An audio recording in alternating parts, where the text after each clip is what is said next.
سب سے پہلے مشیت کے انوار سے نقش روئے محمد بنایا گیا، سب سے پہلے مشیت کے انوار سے نقش روئے محمد بنایا گیا، پھر اسی نقش سے مانگ کر روشنی بزم کونوں مکان کو سجایا گیا۔ وہ محمد بھی احمد بھی محمود بھی، وہ محمد بھی احمد بھی محمود بھی، حسن مطلق کا شاہد بھی مشہود بھی، علم و حکمت پہ وہ غیر محدود بھی، ظاہراً امیوں میں اٹھایا گیا۔ اس کی رحمت بے حد و بے انتہا، اس کی رحمت بے حد و بے انتہا، اس کی شفقت ہے بے حد و بے انتہا، جو بھی عالم جہاں میں بنایا گیا اس کی رحمت سے اس کو سجایا گیا۔ اللہ اکبر، اللہ اکبر، محمد رسول اللہ، محمد رسول اللہ، زندہ باد۔ مجھے حشر کا غم کس لیے ہے قاسم، مجھے حشر کا غم کس لیے ہے قاسم، میرا آقا ہے وہ، میرا مولا ہے وہ، جس کے دامن میں جنت بسائی گئی، جس کے ہاتھوں سے کوثر لٹایا گیا۔ بزرگان محترم، برادران عزیز اور میری اسلامی بہنیں، جیسا کہ آپ جانتے ہیں کہ آج مورخہ 5 سپتمبر سن 2025 بمطابق 12 ربیع الاول سن 1447 ہجری بروز جمعہ نیو یارک میں مسجد دارالتزکیہ یونین ڈیل میں عید میلاد النبی کانفرنس قائم کی گئی ہے۔ میلاد النبی کانفرنس کا انعقاد کیا گیا ہے اور اس کے اندر سرکار دو عالم صلی اللہ علیہ وسلم کی ولادت کی خوشی کا اظہار ہر سپیکر کر رہا ہے، بلکہ پورے عالم کے اندر عاشقان مصطفیٰ اپنے اپنے انداز سے اپنے عشق کا اظہار کر رہے ہیں، اپنے اپنے انداز سے محبت کا اظہار کر رہے ہیں، اس لیے کہ یہ شمع نبوت ہی ایسی ہے کہ عاشق پروانے اس کے ارد گرد گھومتے ہیں اور اس آگ اور اس محبت کی آگ اور عشق کے اندر جلتے نظر آتے ہیں۔ بات وہی ہے کہ کی محمد سے وفا تو نے تو ہم تیرے ہیں، کی محمد سے وفا تو نے تو ہم تیرے ہیں، یہ جہاں چیز ہے کیا لوح و قلم تیرے ہیں۔ حقیقت تو یہ ہے کہ ابتدائی آفرینے سے جب سے یہ شمع نبوت اس ظاہری دنیا کے اندر ظہور پذیر ہوئی ہے، صحابہ اکرام رضوان اللہ علیہم اجمعین آپ کے چہرہ انور کی تابانی اور آپ کی شخصیت کی خوبصورتی کو نقل کرتے چلے آتے ہیں۔ کبھی حسان بن ثابت جیسا شاعر وہ یہ کہہ کر اپنے اظہار عشق کرتا ہے اور آپ کے سراپ حسن کو بیان کرتا ہے کہ وہ احسن من کا لم تر قط من لم تر قط عینی و اجمل من کا لم تلد النساء خلقت مبرأ من کل عیب کانک قد خلقت کما تشاء۔ اے حبیب، اے محبوب کبریا، آپ سے زیادہ حسین میری آنکھ نے کبھی دیکھا نہیں ہے، میری آنکھ نے آپ سے زیادہ حسین کوئی دیکھا ہی نہیں ہے۔ اور ایک روایت میں الفاظ ہیں عینون و احسن من کا لم تر قط عینون، کہ اے محبوب آپ سے زیادہ حسین کسی آنکھ نے کبھی دیکھا ہی نہیں ہے۔ واجمل من کا لم تلد النساء، اور آپ سے زیادہ خوبصورت کسی ماں نے کبھی جنا ہی نہیں، اور آپ کو عیبوں سے اس طریقے سے پاک کر کے پیدا کیا گیا ہے کہ جیسا کہ گویا کہ خود آپ نے پیدا ہونا چاہا ہے۔ ظاہر ہے کہ جب انسان خود پیدا ہونا چاہے تو اس کا منشا کیا ہوتا ہے کہ حسن جمال کے سارے کرشمے اس پر ظاہر کر دے، تو گویا کہ اس طریقے سے گویا کہ آپ پیدا کیے گئے ہیں کہ کسی قسم کا کوئی عیب اور نقص آپ کے وجود میں نظر آتا نہیں ہے۔ تو گویا کہ اس طریقے سے صحابہ آپ کے اس جمال اور شخص کو بیان کرتے چلے آتے ہیں، اور آج 14 صدیاں گزر گئی ہیں، عاشقان مصطفیٰ اپنے اپنے انداز سے آپ کی مدد کرتے چلے آ رہے ہیں، اپنے انداز سے آپ کے اس جمال و کمال کو بیان کرتے چلے آ رہے ہیں۔ گویا کہ وہ بیان کرتے چلے جاتے ہیں اور ایک بحر ذخار ہم تو سنا کا بنتا چلا جاتا ہے، لیکن آپ کی جو کمالات اور آپ کی جو تعریفوں کے جو پہلو ہیں وہ ابھی بھی تشنہ رہتے ہیں۔ تبھی تو ابھی کسی اسکالر نے کہا تھا کہ یہ میدان حشر تو ایک بہانہ ہے، اصل میں آپ کے کمالات کو ظاہر کرنا مطلوب ہے۔ اس لیے بعض محققین نے لکھا ہے کہ دنیا کے اندر اللہ تبارک و تعالی نے آپ کے کمالات کو ستاری کے پردے میں بھی ڈھانپ کے رکھا ہے۔ یہ اصل میں آپ کے سارے کمالات و جمالات کا اظہار اگر ہوگا تو کل میدان حشر میں ہوگا۔ وہاں جو آپ کے جمال و کمال دکھائے جائیں گے وہ پوری کائنات انسانی دیکھے گی۔ دنیا میں اللہ تبارک و تعالی نے آپ کے جمال پر بھی اپنی تجلی کا ایسا پردہ ڈالا ہے، ورنہ کوئی آپ کو دیکھنے کی تاب نہ رکھتا۔ یوسف علیہ السلام کے حسن سے اللہ تبارک و تعالی نے پردہ تھوڑا سا ہٹایا ہے، لوگوں نے اپنی انگلیاں کاٹ لی ہیں، تڑپ گئے، نگاہ نہیں پڑتی تھی۔ آپ چلتے تھے تو آپ کے حسن جمال کی جو وہ لائٹیں جو ہے اس در و دیوار پہ پڑتی تھیں، یہ آپ کا حسن و جمال تھا۔ ایسا آپ کا حسن و جمال، ایسی خوبصورتی یوسف السلام کی، اور اللہ تبارک و تعالی نے آپ کو جو خوبصورت حسن و جمال عطا کر رکھا تھا وہ تو کیا بات ہے۔ لکھا ہے کہ یوسف علیہ السلام کو دنیا کے اندر آدھا حسن عطا کیا گیا اور باقی کائنات کے اندر آدھا تقسیم ہوا، اور ایک روایت میں آتا ہے 9 حصے حسن و جمال کے یوسف اکیلے کو دیے گئے اور ایک حسن و جمال کا حصہ پوری کائنات میں بانٹا ہے۔ لیکن اس 10 حصہ حسن کے اندر رسول اللہ شامل نہیں ہیں، آپ تو اس سے اس قدر بالا ہیں، آپ کو جو حسن و جمال خوبصورتی عطا کی گئی ہے اس کی تو کوئی نظیر ہی نہیں ہے۔ اس سے عائشہ صدیقہ رضی اللہ تعالیٰ فرماتی ہیں کہ بیگمات مصر نے مصر کا یوسف دیکھا تھا، مصر کے یوسف کا حسین دیکھا تھا، اپنی انگلیاں کاٹ دی تھی۔ رب کعبہ کی قسم اگر وہ میرے یوسف کو دیکھ لیتی تو اپنے کلیجے کاٹ دیتی۔ اللہ اکبر، اللہ اکبر، محمد رسول اللہ، محمد رسول اللہ، محمد رسول اللہ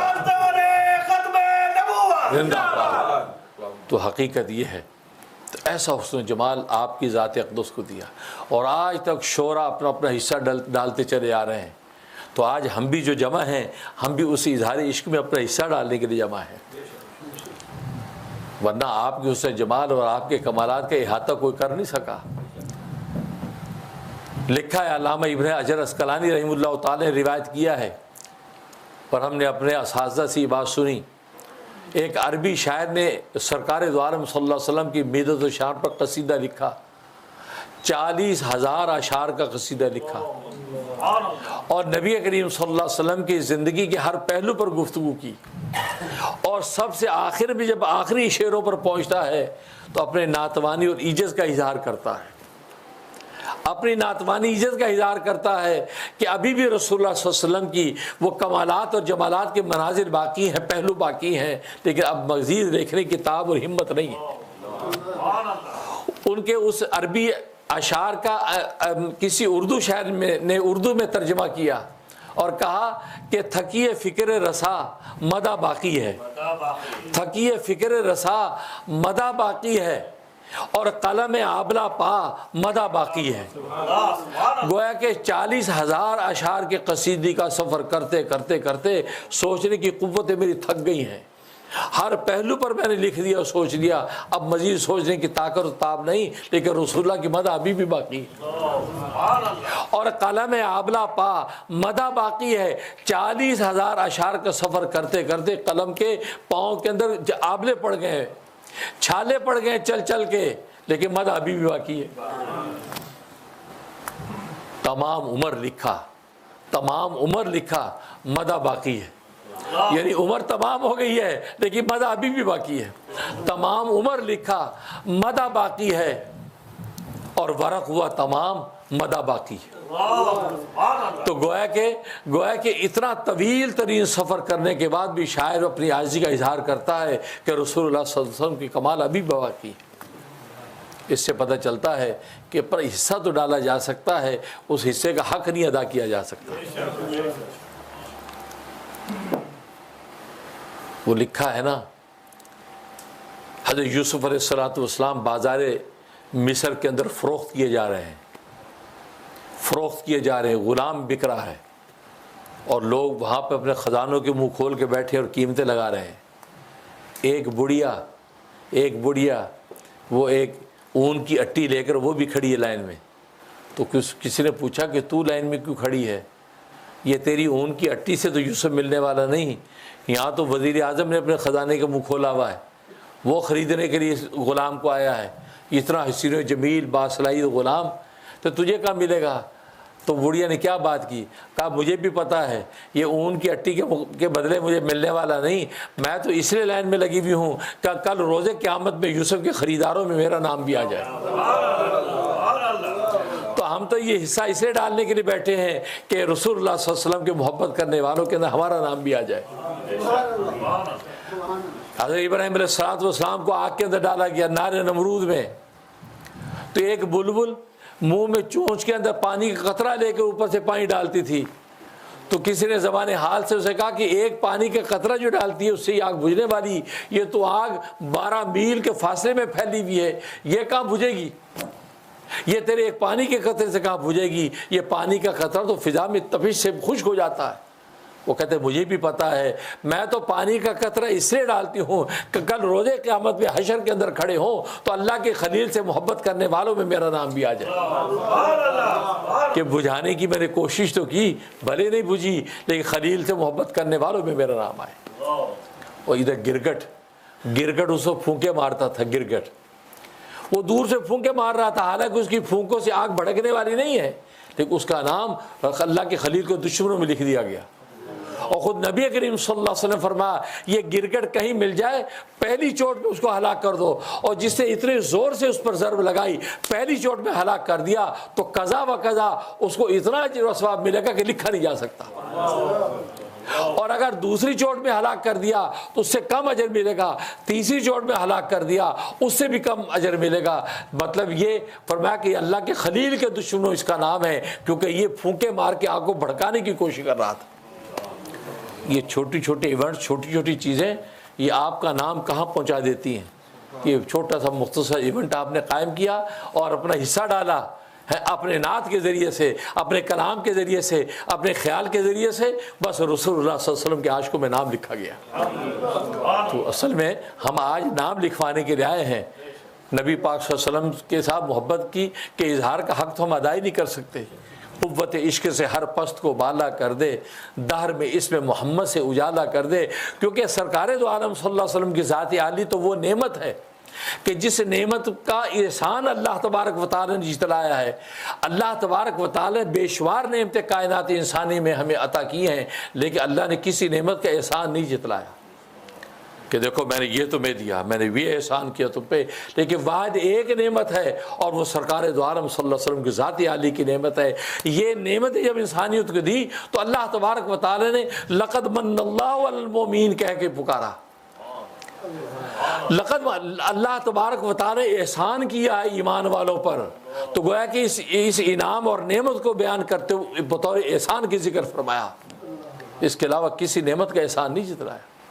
اس بعث فیہم رسولہ، جس وقت کے رسول ان کے اوپر ان کے پاس بھیجا، من انفسہم، انہی میں سے ایک رسول بھیجا، یتلو علیہم آیاتہ، جو ان پر اللہ کی آیتیں جو پڑھ تلاوت کر کے سناتا ہے، ویزکیہم، ان کو اندر سے پاک کرتا ہے، ویعلمہم الکتاب والحکمہ، ان کو کتاب اور حکمت کی تعلیم دیتا ہے، اگرچہ وہ اس سے پہلے کھلی گمراہی میں تھے۔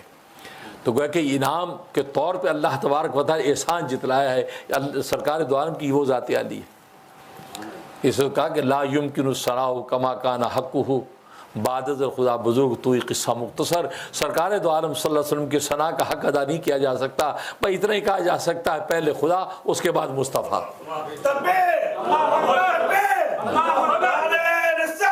محمد رسول اللہ۔ اور ظاہر ہے کہ یہ نعمت عظمیٰ اللہ تبارک و تعالی نے ربیع الاول کے مہینے میں انسانیت کو عطا کی ہے، اور ربیع الاول کے مہینے میں آپ صلی اللہ علیہ وسلم کی ولادت ہوئی ہے، تبھی تو آپ حضرات نے میلاد النبی کانفرنس منعقد کی۔ میلاد النبی کانفرنس، تبھی بہت سے لوگ خوشی میں اس کو عید میلاد النبی بھی کہتے ہیں، خوشی کا موقع کہہ کے عید کا لفظ بھی ساتھ لگاتے ہیں۔ تو یہ میلاد النبی کانفرنس آپ نے قائم کی ہے، نبی پاک صلی اللہ علیہ وسلم کی ولادت کا اس میں ذکر ہوگا کہ آپ کو پیدا کیا گیا، آپ کو اس کائنات کے اندر بھیجا گیا، اور آپ نے اس ولادت سے تو ایک ہی ولادت سمجھی ہوگی کہ نبی کریم صلی اللہ علیہ وسلم آج کے دن پیدا ہوئے ہیں، لیکن میں آج آپ کے سامنے 4 ولادتوں کا ذکر کروں۔ آپ کی 4 ولادتیں اس مہینے کے اندر ہوئی ہیں۔ ایک ولادت جسمانی، دوسری ولادت روحانی، تیسری ولادت عرفانی، چوتھی ولادت جاویدانی۔ 4 ولادتیں، وہ چاروں کی چاروں عظیم الشان ولادتیں، اور یہ نہ صرف ولادتیں ہیں بلکہ اس کائنات انسانی کے عظیم الشان واقعات ہیں۔ اتنے عظیم الشان واقعات اس منصہ کائنات کے کبھی ظاہر نہیں ہوا جو عظیم الشان واقعات اس ربیع الاول کے مہینے میں ظاہر ہوئے۔ اور پھر ربیع الاول کا مہینہ اور پیر کا دن، منڈے، پیر کے دن میں یہ اللہ تبارک و تعالی نے 4 عظیم الشان واقعے ظاہر فرمائے۔ یہ چاروں کی چاروں ولادتیں پیر کے دن ربیع الاول میں ظاہر ہوئی۔ ولادت جسمانی، آپ پیدا ہوئے ہیں۔ ولادت روحانی، آپ کو نبوت ملی ہے۔ ولادت عرفانی، آپ نے ہجرت فرمائی ہے مکہ سے مدینہ، اور ولادت جاویدانی، آپ نے دنیا سے آخرت کا سفر اور رحلت کر دی۔ کیونکہ ولادت ہے، نبوت ہے، ہجرت ہے، رحلت ہے، یہ 4 عظیم الشان واقعات سرکار دو عالم صلی اللہ علیہ وسلم کی ذات کے ساتھ جڑے ہوئے ہیں، اور چاروں کے چاروں عظیم الشان واقعات ربیع الاول میں ہو رہے ہیں۔ اس سے آپ اندازہ کریں اس مہینے کو اللہ تبارک و تعالی نے کیا شرف عطا فرمایا، کیا ایک خاص نوعیت کی ایسی شان عطا فرمائی ہے، ایسی شان کسی دوسرے مہینے کو حاصل نہیں ہے کہ وہ ولادت۔ اور ظاہر ہے جب ولادت جسمانی ہوئی تو آپ کا جمال دنیا نے دیکھا کہ آپ کتنے حسین و جمیل ہیں، حسن و جمال کا سراپا آپ کا کیسا ہے، اور آپ کو جمیل بنا کے پیدا کیا، جمیل بنا کے پیدا کیا۔ یوسف علیہ السلام کو حسین بنا کے پیدا کیا تھا، اور جمیل کا جو جمال و خوبصورت ہوتی ہے وہ حسین کے حسن پر فائق ہوتی ہے۔ کیونکہ خود حدیث میں آتا ہے ان اللہ جمیل، اللہ خود بھی جمیل ہے، یحب الجمال، اور جمال کو پسند کرتا ہے، لہذا جمیل کے جمال کی جو خوبصورتی ہوتی ہے اس خوبصورتی کو دوسرا تاب نہیں لا سکتا۔ اس لیے محققین نے لکھا ہے کہ حسن کسے کہتے ہیں؟ حسن کہتے ہیں کہ فوراً دیکھتے ہی آپ ایک دم امپریس ہوتے ہیں، ایک دم آپ جو مبہوت ہو جاتے ہیں اس کے اس میں، لیکن اگر دیکھتے رہتے ہیں ایک حد کے بعد جا کر اس حسن کی خوبصورتی ٹھہر جاتی۔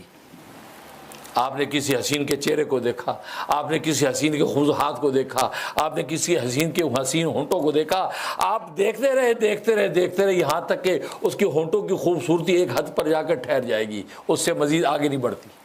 اس کے ہاتھوں کی خوبصورتی دیکھتے چلے گئے، ایک حد کے بعد آپ اس کی خوبصورتی تھم جاتی، اس کی حد بندی ہو جاتی، لمیٹڈ۔ لیکن ایک دم دیکھتے ہوئے فوراً اثر انداز ہوتا ہے، امپریس کرتا ہے، اس کو کہتے ہیں حسن۔ اور جمال کسے کہتے ہیں؟ جمال اس خوبصورتی کے کہتے ہیں جب اس چہرے کی خوبصورتی، اس کے ہاتھوں کی خوبصورتی، اس ہونٹوں کی رعنائی، آنکھوں کی رعنائی، اس کو آپ دیکھتے چلے جائیں، اس کی خوبصورتی میں دیکھتے چلے جائیں، آپ دیکھتے چلے جاتے ہیں، اس کی خوبصورتی میں اضافہ ہوتا چلا جاتا ہے، یہاں تک کہ اس قدر اضافہ ہوتا چلا جاتا ہے آپ دیکھتے تھک جاتے ہیں، لیکن اس حسن اور خوبصورتی کی لمٹ نہیں ہوتی۔ اس کو جمال کہتے ہیں، اس کو جمال۔ اور رسول اللہ صلی اللہ علیہ وسلم کو اللہ نے جمال عطا فرمایا تھا۔ صحابہ کرام رضوان اللہ علیہم اجمعین آپ کو دیکھتے تھے، آپ کے ہاتھوں کی خوبصورتی، آپ کے چہرے کی خوبصورتی، آپ کے ہونٹوں کی خوبصورتی کو دیکھتے تھے تو دیکھتے چلے جاتے یہاں تک کہ ان کی آنکھیں خیرہ ہو جاتی تو مزید دیکھ نہیں پاتے تھے، لیکن نبی کی خوبصورتی ابھی بھی باقی۔ محمد رسول اللہ زندہ باد۔ اور تبھی تو لکھا ہے کہ سارے صحابہ نے نبی پاک صلی اللہ علیہ وسلم کو آنکھ بھر کے کبھی دیکھا نہیں ہے، کہ دیکھنے کی تاب بھی نہیں رکھ سکے، ایک حد کے بعد آنکھیں خیرہ ہوئے۔ یہ تو خاص ابو بکر، عمر فاروق، علی، عثمان، ان خاص لوگوں کو بھی شرف حاصل تھا کہ انہوں نے آپ کی خوبصورتی کی جو اس سے حظ لیا ہے، لیکن کوئی دو عام صحابہ تو آپ کے چہرے انور کی اور آپ کی شخص کی خوبصورتی کی انتہا کو پہنچ ہی نہیں سکے۔ ایسی خوبصورتی، ایسا جمال اللہ تبارک و تعالی عطا فرمایا۔ اور خود صحابہ فرمایا، ابو ہریرہ فرماتے ہیں کہ 14ویں کا چاند اپنی آب و تاب پر ہے، رسول اللہ صلی اللہ علیہ وسلم عشاء کے بعد بیٹھے ہیں اور سرخ یمنی چادر اڑی ہوئی ہے۔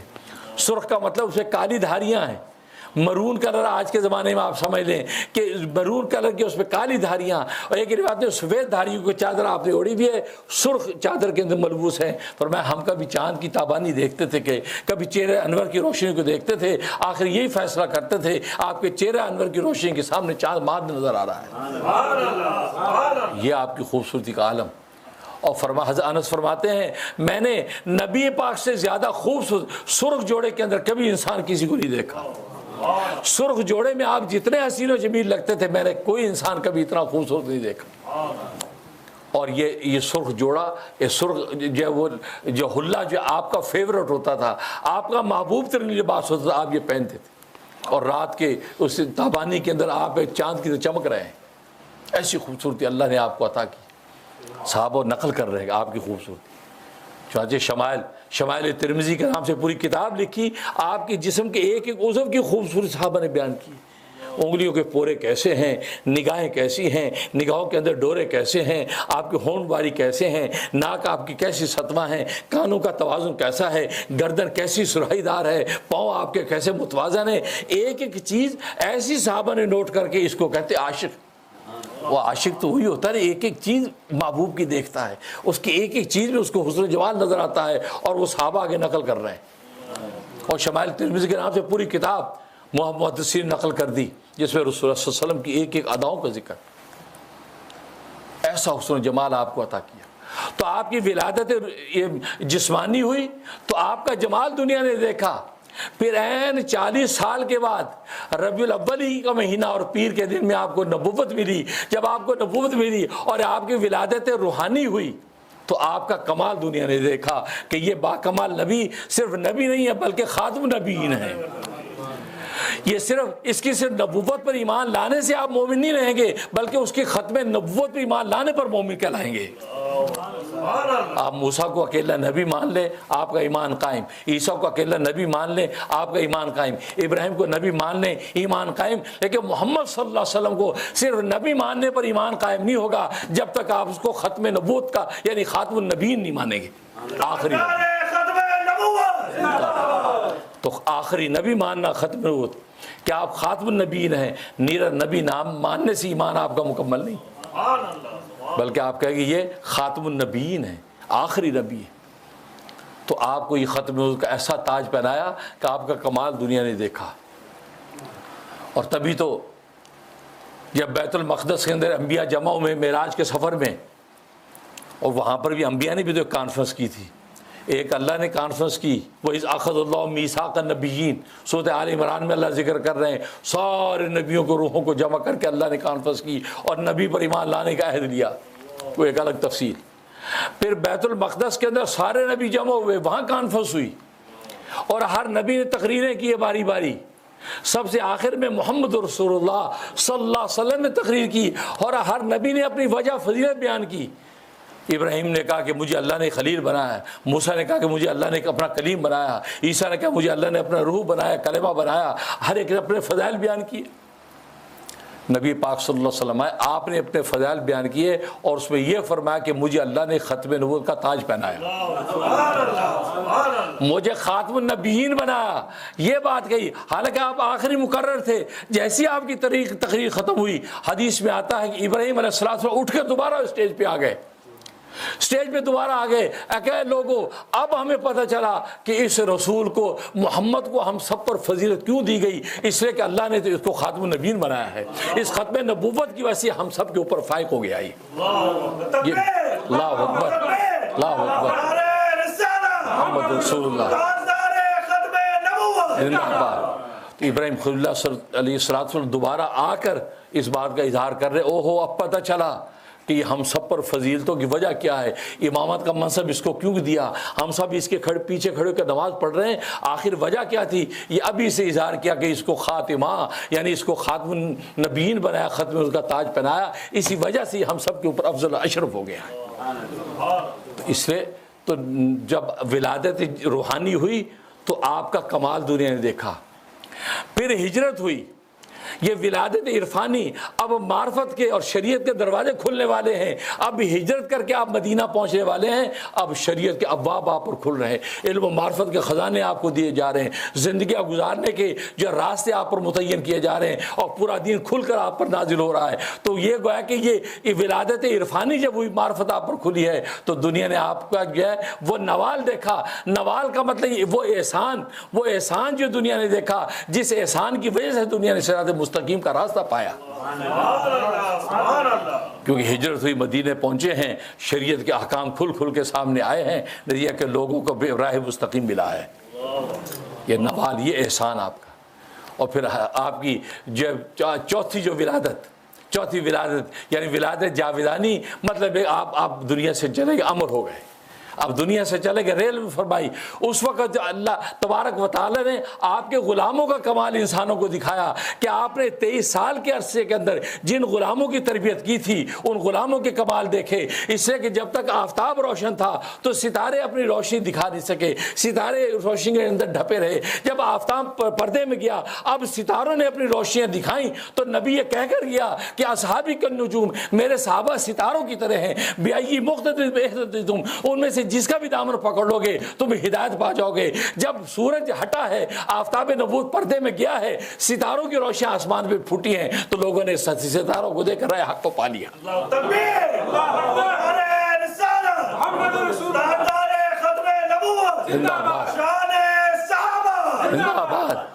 تو گویا کہ انسانوں پھر ابو بکر کی صدیقی دیکھی, عمر کی فاروقی دیکھی, عثمان کا غنا دیکھا, علی کی مرتضائی دیکھی. تو پھر صحابہ دنیا نے دیکھا کہ واقعی رسول اللہ صلی اللہ علیہ وسلم اپنے ان صحابہ کی کیسے تربیت کر کے گئے ہیں. وہ کمالات اب نظر آنے لگے. جب تک وہ آفتاب نبوت روشن تھا, وہ کمال ٹمٹماتے نظر آتے تھے. جب آفتاب دنیا سے گیا ہے, اب دیکھا کہ اوہو, ان کے یہ غلام, یہ جو بدو کل کو بدو تھے, اور آج یہ تو سارے جہانوں کے جہاں بنے ہوئے ہیں. کیسر و کسرا کے خزانے ان کے قدموں میں گرے ہوئے ہیں. جو وہ بڑی بڑی سلطنت جو ہے, وہ یمن کی سلطنت آپ کے قدموں میں آ رہی ہیں, ملک شام فتح ہو رہا ہے. یہ لوگ کہ جو بظاہر بدو نظر آتے تھے, کہ رسول اللہ کی 23 سال کی تربیت میں نتیجہ یہ ہے کہ آپ پورے عالم کے اندر سربراہی کر رہے ہیں. تو یہ آپ کی وہ ولادت, آخری ولادت رحلت کی ہوئی. تو پھر ظاہر ہے کہ غلاموں کے کمال سامنے آئے, غلاموں کے کمال آئے. اور پھر لوگوں نے کہا کہ واقعی عمر جیسا آدمی اگر 10 سال اور رہ جاتا تو پوری دنیا میں اسلام کے علاوہ کوئی اور دوسرا پرچم لہراتا ہی رہا. ایسی جہاں بانی کر کے گئے. تو کہنے کا مقصد یہ ہے, تو اس مہینے کے اندر یہ سارے چاروں عظیم الشان واقعات پیش آئے ہیں. اس سے آپ اندازہ لگا سکتے یہ مہینہ کتنا اعلیٰ نوعیت کا ہے. اور پھر سرکار دو عالم صلی اللہ علیہ وسلم پر صلاۃ و سلام, اور صلاۃ و سلام تو پورا سال ہی ہے, کیونکہ یہ نعمت عظمیٰ ایسی ہے کہ ہر وقت یہ ہماری زبان شب و روز صلاۃ و سلام سے رنگین رہنی چاہیے. لیکن خاص اس مہینے کے اندر جس میں یہ نعمت عظمیٰ ملی ہیں, تو تبھی تو ہم نے بھی مسجد دار التزکیہ میں اعتکاف یعنی اعتکاف وفا و عشق قائم کر دیا کہ آ جاؤ دنیا بھر سے عاشق جمع ہو جائیں. یہاں ہم روزہ بھی رکھیں گے, اور یہاں سحری افطاریوں کے اندر اس خدا کو پکاریں گے, اور اس نبی کا عشق مانگیں گے, نبی کی سنتوں کے عہد کریں گے, اور صلاۃ و سلام لاکھوں کی تعداد میں پڑھ کے روز نذرانہ رسول اللہ کی خدمت میں پیش کریں گے. لہٰذا 3 دن کے اندر ماشاءاللہ ہم شب و روز اس عشق اور مستی کے اندر سرشار ہیں. اس عشق و مستی کا جو لطف ہم اٹھا رہے ہیں, وہ کہتے ہیں کہ جو مبتلا اسی کو خبر ہے, ہمیں پتہ ہے, کوئی دوسرا تو سن ہی سکتا ہے, اس کی گہرائی کو سمجھ نہیں سکتا. جیسے امام رومی فرماتے ہیں کہ بلبل جب نغمہ گاتی ہے, اس نغمے کی نقل کرنے والا ان کے ظاہری الفاظ کی نقل تو کر سکتا ہے, لیکن نغمے میں اس بلبل نے مضمون کیا بیان کیا ہے, اس مضمون کو نہیں بیان کر سکتا. تو یہ آج ان 3 دن کے اندر ہم الحمدللہ جو یہ اعتکاف کے اندر بیٹھے ہیں, اور کل سیٹرڈے مغرب میں ماشاءاللہ ہم اڑ جائیں گے, تو اس میں جو عشق و مستی, جو وارفتگی, جو رسول اللہ صلی اللہ علیہ وسلم کی نظر کرم ہمیں مل رہی ہے, وہ تو الفاظ میں کہ پنجرے میں بند نہیں کی جا سکتی. اظہار آئیڈیا دینے کے لیے کیا جا سکتا ہے, لیکن اس کی حقیقت تو روح ہی جانتی ہے, اور روح ہی اس کا مزہ اٹھاتی ہے. حقیقت یہ. تو اس لیے بھائی, اس لیے تو یہ مہینہ اس نوعیت سے, اور صلاۃ و سلام اور آپ جانتے ہیں ہم نے تو اس اعتکاف کے اندر ایسے ایسے صلاۃ و سلام آپ کے لیے ڈیزائن کر دیے ہیں کہ ماشاءاللہ صلاۃ و سلام پڑھتے چلے جاؤ اور رسول اللہ صلی اللہ علیہ وسلم کی توجہ آپ کو ملتی چلی جائے گی، یہاں تک کہ دیدار نبی بھی آپ کو ہوتا چلا جائے گا، کیونکہ ایسے صلاۃ و سلام ظاہر ہے کہ وہ صلاۃ و سلام ظاہر ہے اب مشائخ کا سلسلہ اشعار مصطفیٰ سے چلے آتے ہیں اور اس کے شب و روز الحمدللہ ورد کر رہے ہیں۔ اللہ سے دعا ہے کہ اللہ تبارک و تعالی ہمارے اس اعتکاف کو قبول و منظور فرمائے، اور پھر عاشقوں نے جن عاشقوں نے جس طریقے سے بھی حصہ ڈالا ہے اللہ تبارک و تعالی ان عاشقوں کی اس عشق بستی کو قبول فرمائے۔ اور جیسے کہ میں شب و روز دعاؤں کے اندر بھی ہم یہی مانگ رہے ہیں کہ یا اللہ رسول اللہ کا عاشق بنا دے، عاشق بنا دے، اس لیے عشق رسول ایک مقام ولایت ہے، ولایت کے ایک بہت اونچا مقام ہے۔ جب عشق رسول کا وہ مقام آپ کو نصیب ہو گیا تو پھر سارے مقامات پیچھے رہ جاتے ہیں۔ ہم عشق رسول کا مقام مانگ رہے ہیں۔ صحابہ رسول اللہ کے عاشق ہی تو تھے۔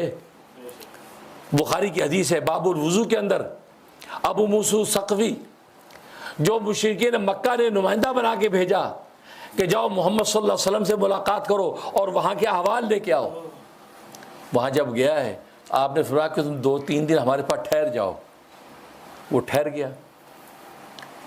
اب کیا نظارے دیکھتا ہے، رسول اللہ صلی اللہ علیہ وسلم وضو فرماتے ہیں تو صحابہ کرام پروانوں کی طرح گرد جمع ہو جاتے ہیں۔ آپ وضو فرماتے ہیں، وضو کے پانی کا ایک قطرہ زمین میں نہیں گرنے دیتے صحابہ، اس کو فضا میں لے کے بدن پہ ملتے ہیں، منہ پہ ملتے ہیں، اپنے کپڑوں میں ملتے ہیں، یہاں تک وہ تھوک فرماتے ہیں، تھوک کو فضا میں لے کے اپنے کپڑوں میں ملتے ہیں۔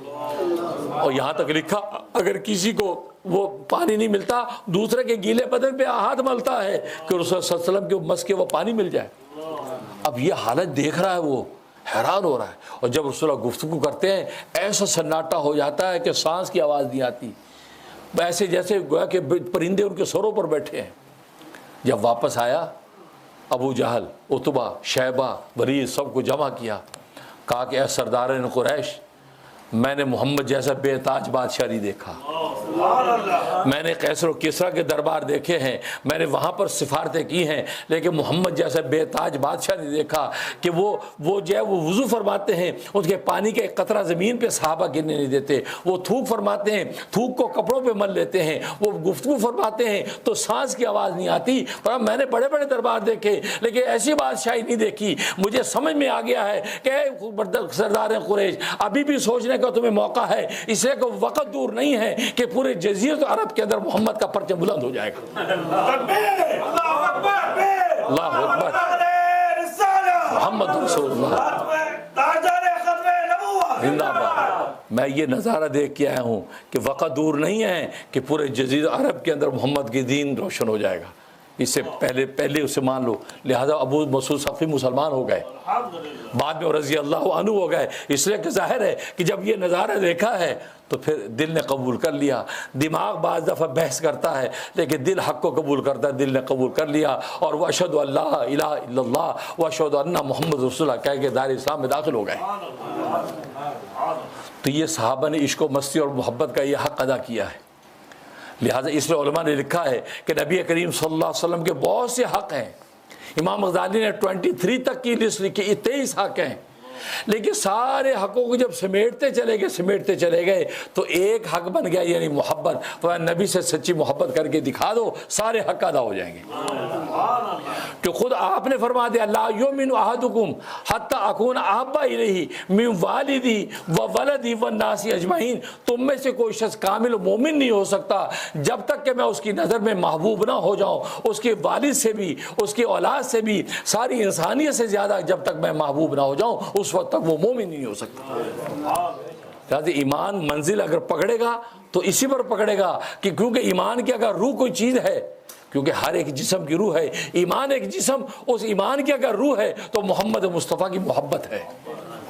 اگر اس کے اندر محبت نہیں ہے ایمان میں نبی کی تو وہ ایمان کھوکھلا ہے، اس کے اندر روح نہیں ہے۔ لیکن فرمایا نبی نے کہ ایمان اس وقت تک بارو نہیں ہو سکتا جب تک میری محبت ساری محبتوں پر غالب نہ آ جائے۔ اسلام کا زمانے میں سکہ بٹھا دیا، اسلام کا زمانے میں سکہ بٹھا دیا، اپنی مثال آپ ہے یاران مصطفیٰ۔ تو صحابہ نے حق ادا کر دیا۔ جیسے میرے دوست بزرگ حقیقت یہی ہے، بس ہمیں نبی پاک سے محبت کر کے دکھائیں۔ اور میں تو کہا کرتا ہوں آج یہ امریکہ یورپ کی دنیا میں ہمارے بچے گمراہ ہو رہے ہیں، کالجوں میں جاتے ہیں، یونیورسٹیوں میں جاتے ہیں، اور وہ کنفیوز ہوتے ہیں دین کے بارے میں، اسلام کے بارے میں، پیغمبر اسلام کے بارے میں۔ لوگ کہتے ہیں اس کا حل کیا ہے؟ میں کہتا ہوں اس کا ایک ہی حل ہے، وہ یہ کہ اپنے بچوں کو عاشق رسول بنا دو، بس ان کو رسول اللہ کا عشق سکھا دو، رسول اللہ کے ساتھ کی طرح کھانا سکھا دو، اس کی طرح پینا سکھا دو، اس طرح پہننا سکھا دو، اس طرح سونا سکھا دو، نبی کی ایک ایک ادا پہ مر مٹنا ان بچوں کو سکھا دو، اور کہو کہ عشق و مستی کے ساتھ نبی کی اداؤں پہ بیٹا مرنا شروع کر دو، دنیا بھی تیرے ہاتھ میں اور آخر بھی تیرے سامنے۔ بچوں کو عاشق رسول بنا دو، عشق رسول تمہارے بچوں کے قلب کے اندر ہوگا، اور تمہارا دل محمد مصطفیٰ احمد مجتبیٰ صلی اللہ علیہ وسلم کی محبت سے سرشار ہوگا۔ تو رب کعبہ کی قسم، یہ بچے کالج میں جائیں، یونیورسٹی میں جائیں، امریکہ میں رہیں، یورپ میں رہیں، دنیا کے کسی بھی خطے میں رہیں، شیطان ان کے سامنے بھلے ناشتہ ہوگا، ایک محمد کا عشق ان کو گمراہ ہونے سے بچا لے گا۔ اللہ اکبر، محمد رسول اللہ زندہ باد۔ بس یہی عاشق رسول بناؤ، رسول کا عشق سکھاؤ، اور گھر میں شب و رسول کی عشق کی باتیں، محبت کی باتیں کرو۔ اور آج آپ نے دیکھا وہ مغربی دنیا ویسے ورن سب سے بڑی چوٹ اسی پر لگاتی ہے، محمد صلی اللہ علیہ وسلم کے عشق پر ہی چوٹ لگاتی ہے، اور بلکہ آزماتی رہتی اس امت کو کہ ان کے اندر کتنی رمق ہے۔ کبھی خدا نہ خواستہ رسول اللہ کی توہین کر دی، کبھی خدا نہ خواستہ رسول اللہ صلی اللہ علیہ وسلم کے کارٹون بنا دیے، کبھی خدا نہ خواستہ رسول اللہ صلی اللہ علیہ وسلم کے بارے میں آبجیکشن اور ڈاؤٹس پھیلا دیے۔ تو ہمیں ٹیسٹ کرتے ہیں، اور ہماری نئی نسلیں متاثر ہو جاتی ہیں، ہاں بھی کیوں، واٹ، وائی، نو، آپ کہیں نو، رسول اللہ کے عشق کے سامنے اب کچھ نہیں ہے۔ رسول اللہ کی محبت، بیٹا رسول اللہ سے محبت کرنا سیکھو۔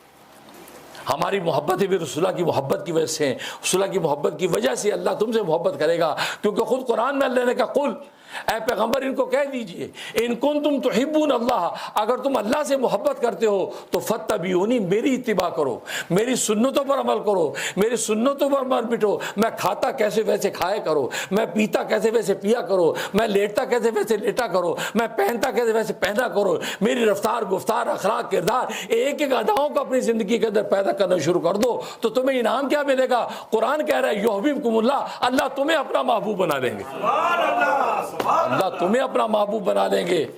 یعنی محبوب کی ادا پہ مر پٹے، اللہ نے آپ کو بھی اپنا محبوب بنا لیا، اور نہ صرف یحببکم اللہ بلکہ فرمایا یغفر لکم ذنوبکم، بلکہ اللہ تمہارے گناہوں کو بھی معاف کر دے گا۔ اب دیکھو، ایک سنت پر عمل کرنے سے ایک تو اللہ کی محبوبیت مل گئی، اور دوسرے گناہ ہاتھ کے ہاتھ معاف ہو گئے۔ اب اس سے بڑا انعام اور کیا ہوگا؟ اس سے بچوں سے کہو بیٹا اگر تمہیں دنیا آخرت کو اپنے ہاتھ میں لینا ہے تو بس رسول اللہ سے سچی محبت کرنا سیکھ لو، قوت عشق سے ہر پست کو بالا کر دے، دہر میں اس میں محمد سے اجالا کر دے، بس یہ اس راستے پہ چل۔ تو اس لیے آج اسی کی ضرورت ہے، اس کے لیے ہمیں یہ کرنا ہے کہ رسول اللہ صلی اللہ علیہ وسلم کی محبت کی باتیں، اس پہ ظاہر ہے رسول اللہ صلی اللہ علیہ وسلم کی سیرتیں، سنتیں۔ اس کے لیے میرے دادا پیر حضرت ڈاکٹر عبداللہ عارفی قدس سرو، جو حضرت حکیم الامت مجدد ملت مولانا اشرف علی تھانوی رحمہ اللہ تعالیٰ کے جل القدر خلفاء میں سے ہیں، ان کی کتاب اسوہ رسول اکرم، اسوہ رسول اکرم صلی اللہ علیہ وسلم، وہ اردو میں، انگریزی میں، کئی زبانوں میں ملتی ہے، اس کی تعلیم گھر میں کیا کرو، پتہ چلے گا رسول اللہ کی محبت کہتے کس کو ہیں، رسول اللہ کے عشق کہتے کس کو ہیں، رسول اللہ صلی اللہ علیہ وسلم کی رفتار گفتار کردار ہے کیا ہے، بچوں کے ساتھ آپ کے حسن سلوک ہے کیا ہے، بڑوں کے ساتھ آپ کا حسن سلوک کا رویہ کیا ہے، بیوی بچوں کے ساتھ آپ کی رہن سہن کیسی ہے، ایک ایک چیز حضرت اس کے اندر جمع کر دی، اور روزانہ اس کتاب گھر میں تعلیم کرو، اپنے بچوں کو کہو کہ بیٹا اس کو سنو اور سمجھو، تو نتیجہ یہ ہوگا کہ بچے رسول اللہ کے عاشق ہو جائیں گے۔ جب عاشق ہو جائیں گے پھر انشاءاللہ کسی میدان میں مار نہیں کھاتے۔ اللہ سے دعا ہے کہ اللہ تبارک و تعالی رسول اللہ صلی اللہ علیہ وسلم کے ساتھ سچا عشق ہمیں نصیب فرمائے۔